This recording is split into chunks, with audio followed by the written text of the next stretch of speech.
When you hear the words Silk Road, what pops into your head? I'm guessing it's a pretty romantic image, right? You're probably picturing vast deserts, these long caravans of camels against the setting sun, maybe the smell of exotic spices in the air. It's a picture we all kind of know. Okay, but let's really dig into that. Because that picture, as beautiful as it is, well, it barely scratches the surface. Today, we're going to peel back the layers on one of the most important networks in all of human history and really question what we think we know about it. And right off the bat, here's the first big twist. The two words in its name, silk and road, are actually the most misleading parts about it.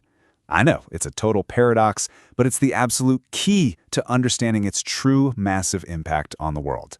So, first things first, let's just tear down that central myth. If it wasn't one big paved highway stretching from China all the way to Rome, then what on earth was it? The most crucial thing to get your head around is this. It was less like a road and way more like a web.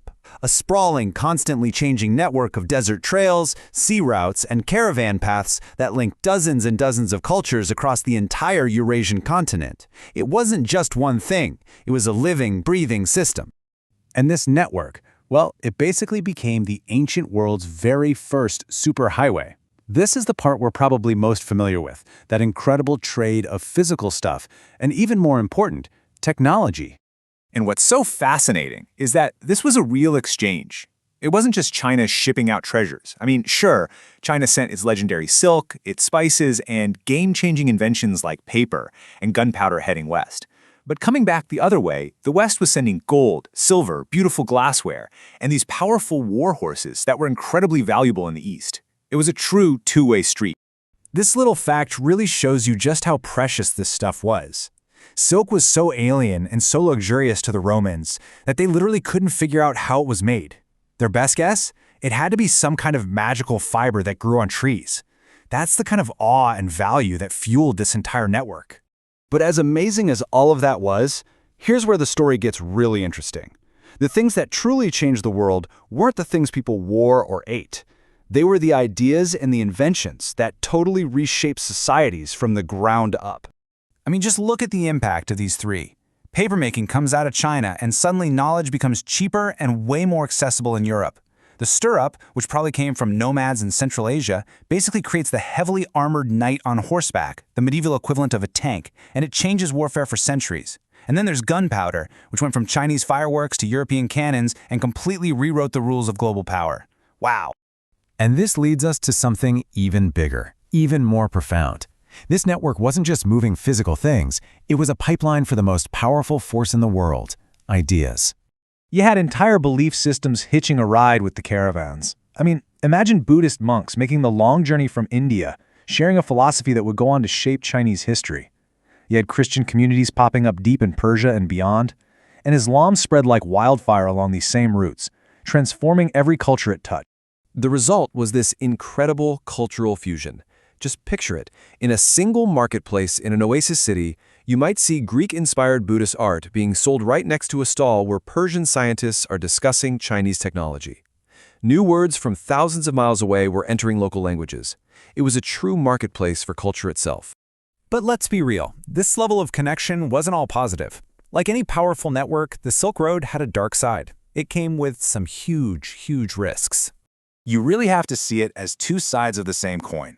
For every incredible benefit, like economic prosperity or new technology, there was a corresponding danger.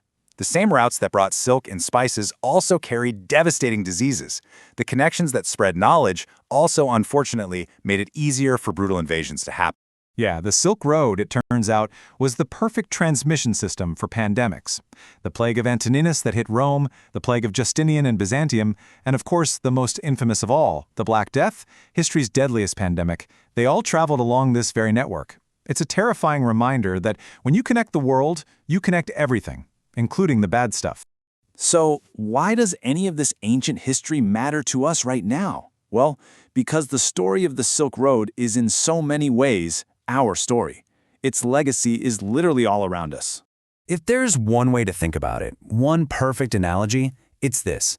The Silk Road was the ancient world's internet. Period. It was a physical network that moved goods, ideas, and culture, connecting people in ways that were totally unimaginable before, and it completely reshaped their world.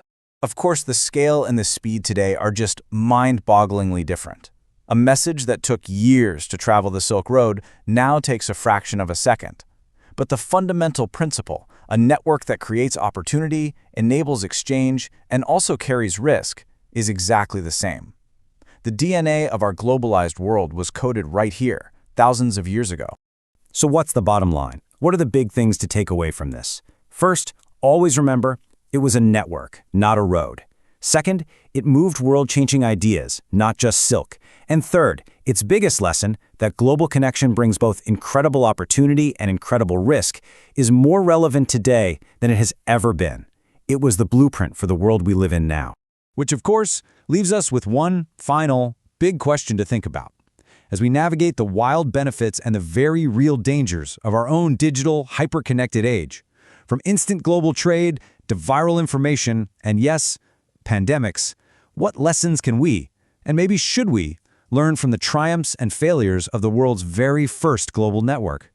The answer to that? Well, we're still writing it.